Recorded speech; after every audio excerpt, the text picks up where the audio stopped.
survey. Now on American Top 40, a Christmas story of the 80s, or should I say the Christmas story of the 80s. How one man's concern made the ultimate difference for millions of people. It began back in 1984. At his home in Ireland, recording artist Bob Geldof was watching TV. He saw a report on the unbelievable conditions in the African nation of Ethiopia. He said, "I watched a child die in front of me on the screen. I was ashamed and horrified, and felt that unless I did something, I would be participating in a vast human crime." Well, he did do something. Bob Geldof, along with another musician named Midge Ure, wrote what was to become a benefit song. Then they brought together an all-star 41-voice choir they called Band Aid.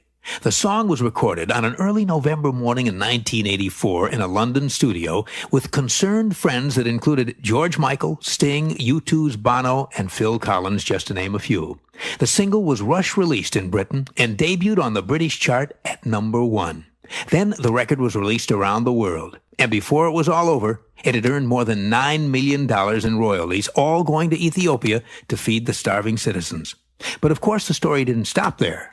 American humanitarians Ken Cragen and Harry Belafonte, so moved by Geldof's efforts, organized an American equivalent to Band Aid and called it USA for Africa. Then came Live Aid, a 1985 worldwide TV broadcast of a transatlantic benefit concert. And that was followed up by Hands Across America in 1986. All told, Band Aid and the fundraising that followed has raised more than $200 million to help starving people in Africa and elsewhere in the world. But unfortunately, it's far from over. A recent drought in Ethiopia has left at least 7 million people in the grips of starvation. So a few weeks ago, Bob Geldof and the Band Aid Trust sent 20 million pounds of food where it's needed. This time, Geldof is there himself, overseeing the distribution.